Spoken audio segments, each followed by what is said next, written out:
You hear it all the time, right? America is drowning in trillions of dollars of debt. But what if I told you that debt is actually its greatest superpower? It sounds completely backwards, I know, but that's what we're going to unpack. Let's get into it. So, here's the big question, the real head-scratcher. Why on earth does the rest of the world keep handing America trillions and trillions of dollars? I mean, on the surface, it looks like a huge, glaring weakness, doesn't it? But what if it's the exact opposite? Okay, to really wrap our heads around this, we're not going to dive into some complex, dusty economics textbook. Nope. We're going to start with a super simple story. It's about a girl, her school, and a whole lot of chocolate. Stick with me. I promise this is going to make perfect sense. All right, let's meet our main character, Ria. She's a smart cookie. She's just opened up the only chocolate shop in the entire school. But here's the thing. She's not just selling chocolate. Oh no. She's building an empire, and it all starts with one genius little rule.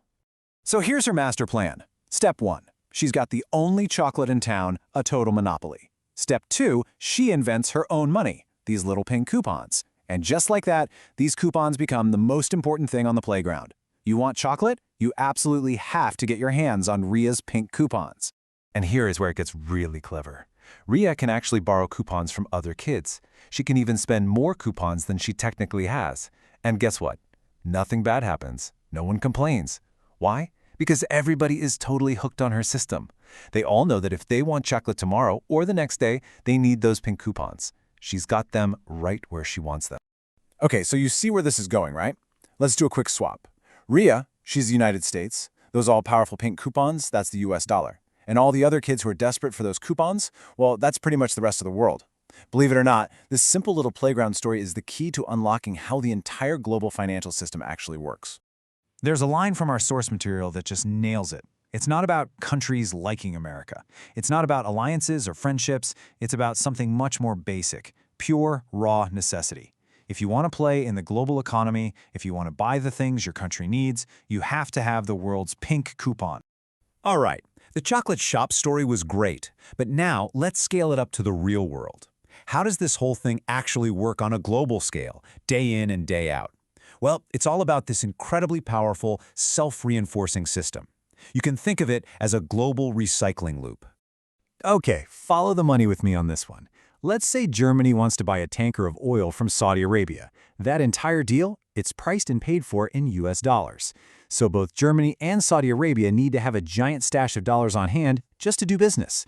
Now, they're not just going to let all that cash sit in a vault. What do?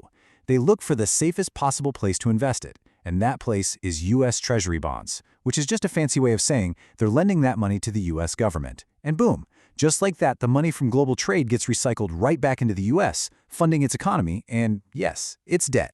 And you have to understand, this isn't a one-off thing. It's not a coincidence. This cycle, trade happens in dollars. Countries build up dollar reserves, and then they use those reserves to buy U.S. debt. This is the constant, humming engine of the global economy. It's happening all day, every day. Okay, I know this can feel a little abstract, so let's bring it back down to earth.